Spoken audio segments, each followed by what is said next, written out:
There have been infringements on free speech that actually affect not just the British. Of course, what the British do in their own country is up to them, but it also affects American technology companies and, by extension, American citizens. That is something we'll talk about today at lunch. Trump just called out a world leader for arresting people over Facebook posts. What happened next will shock you. The room went dead silent when Donald Trump looked directly at UK Prime Minister Keir Starmer and said the words no politician wants to hear. You're locking people up for Facebook posts. This wasn't just another diplomatic meeting. This was a public takedown that exposed everything wrong with modern politics, the kind of moment that makes careers or destroys them. What you're about to see is how one conversation between two world leaders turned into a masterclass in political humiliation, and why this moment might have just changed the future of both countries forever. Before we show you exactly what went down, hit that subscribe button right now. Over 95% of you watch our videos without subscribing, and your support helps us bring you these breaking political stories first. We're about to take you behind the scenes of one of the most uncomfortable political encounters in recent history. To understand why this confrontation was so devastating for Starmer, you need to know what was really at stake. This wasn't just a friendly chat between allies. This was Starmer's big moment to prove he could handle world leaders. His chance to show British voters that he belongs on the global stage. Instead, he walked into what can only be described as a political ambush. Trump came prepared. He knew exactly what buttons to push, exactly which contradictions to expose. Starmer walked in thinking this would be another scripted diplomatic photo op. Big mistake. Here's what really happened behind closed doors. When Trump and Starmer sat down for their so-called friendly meeting, Trump didn't waste time with pleasantries.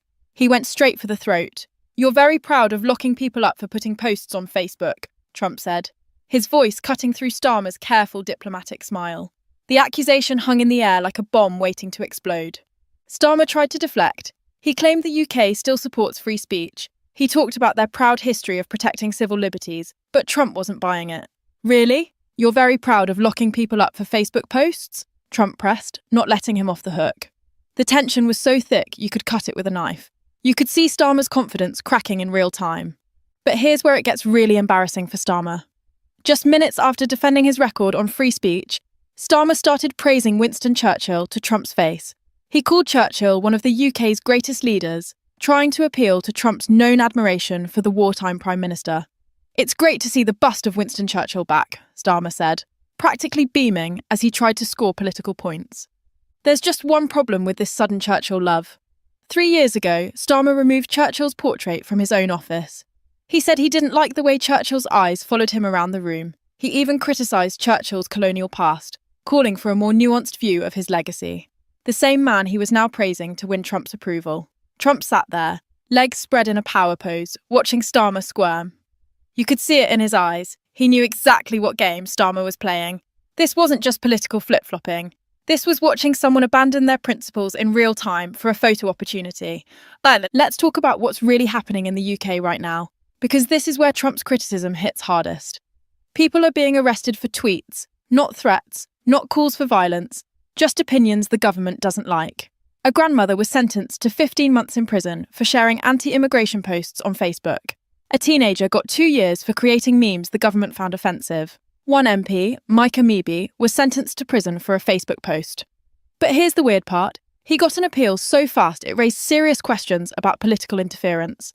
Why does an MP get special treatment when regular citizens rot in jail? Meanwhile, ordinary British citizens are still sitting in prison cells for social media posts that wouldn't even get a warning in America. This is the reality Starmer was trying to defend. This is what Trump was calling out, and Starmer had no real answer. "We have free speech in the UK," Starmer insisted. But the words sounded hollow when you look at the facts. Then came the most cringe moment of all. Starmer pulled out a letter from King Charles inviting Trump for a second state visit to the UK.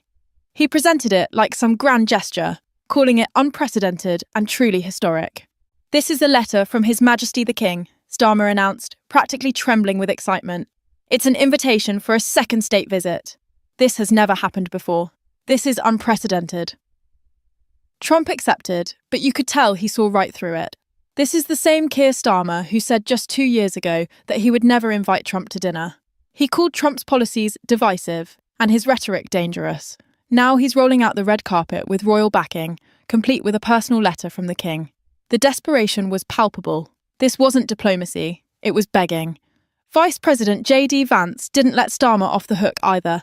He confronted him directly about the UK's assault on free speech, pointing out how British laws are now restricting what Americans can say online through their tech platforms. The Online Harms Bill says that they will clip the wings of places like Twitter, Instagram, and Facebook, Vance explained, cutting through Starmer's diplomatic doublespeak. But it gets worse. Vance continued. More than that, he's locking up our citizens for innocent comments, for literally just having opinions. Starmer tried to brush it off, claiming these were just necessary measures to protect people online. But the damage was done. You could see the exact moment Starmer realised he was out of his league. These weren't politicians who would be satisfied with vague promises and diplomatic language. They wanted real answers, and Starmer didn't have them. A body language expert who watched the footage said it all. Trump was sitting in a power pose, legs apart, totally relaxed. Starmer was crossed up, like he was trying to make himself smaller.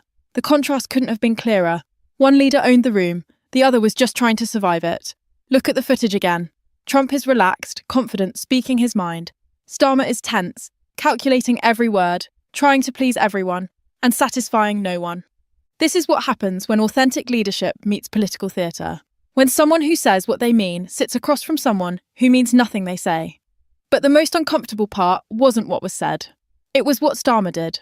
Throughout the meeting, he kept reaching out to touch Trump's arm, patting his shoulder, trying to create some kind of physical connection that would suggest they were allies. It was painful to watch, like someone trying too hard at a party where they clearly don't belong. Political commentators called it fawning and tummy tickling, the kind of behaviour that makes your own citizens embarrassed to call you their leader. Trump, to his credit, didn't reciprocate the awkward touching. He maintained his composure while Starmer made himself look desperate. This wasn't just an awkward diplomatic moment. This was a preview of what happens when real leadership meets political theatre. Starmer thought he could play both sides, appear tough at home while bending to the wind abroad. Trump exposed that strategy in real time. The Labour Party is now facing serious questions about Starmer's credibility. How can you trust a leader who changes his principles based on who's in the room? British voters are watching their Prime Minister get schooled by foreign leaders and asking themselves, is this really the best we can do? Conservative Party leaders are already using this footage in their campaign materials. They're asking voters if they want to be represented by someone who gets pushed around on the world stage. From the American side, this meeting reinforced everything Trump supporters believe about weak European leadership. Here's a British Prime Minister arresting his own citizens for social media posts while praising historical figures he previously criticised. It's exactly the kind of political opportunism that Trump has built his career on exposing. American voters see this and think, thank God we have leaders who aren't afraid to speak their minds. It also highlights the growing divide between American and European views on free speech. What Americans see as fundamental rights, Europeans increasingly treat as privileges that can be revoked when convenient. This confrontation highlights a massive problem in Western politics right now. Politicians like Starmer think they can say one thing to their voters and something completely different to world leaders. They think nobody will notice the contradictions. Trump just proved them wrong. Social media means everything is recorded. Every flip-flop gets documented. Every contradiction gets exposed. When you have leaders willing to arrest their own citizens for Facebook posts while praising historical figures they previously criticised, you don't have leadership. You have performance art. And people are getting tired of the performance. The fallout from this meeting is just beginning. Starmer returned to the UK thinking he had a diplomatic win.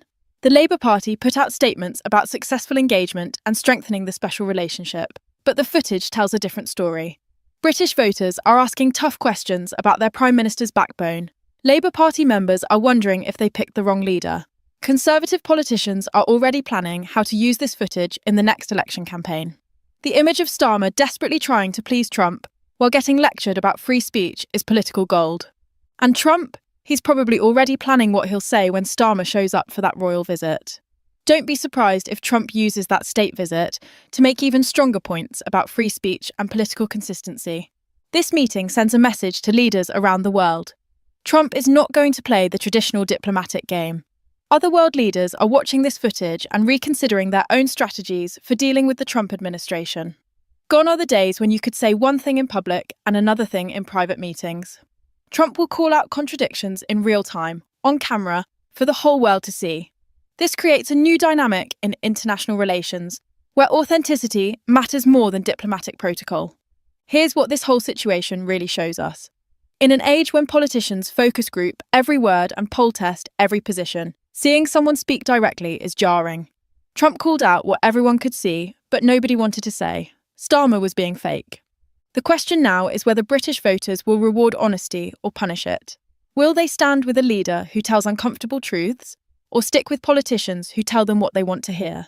This meeting might have just changed the entire conversation about political authenticity in the Western world. This story isn't just about two politicians in a room. It's about the future of free speech in the Western world.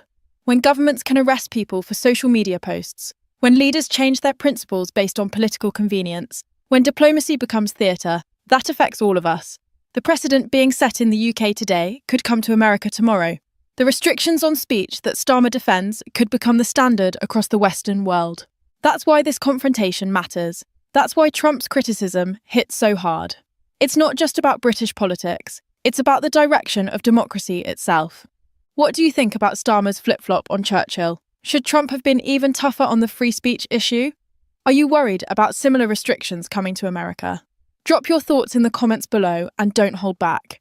If this kind of straight-talk political coverage is what you want to see more of, smash that like button and subscribe for the latest breaking political news.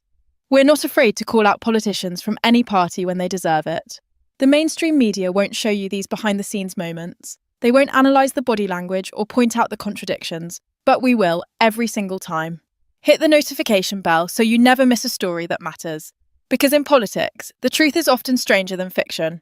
And the truth is exactly what we're here to bring you.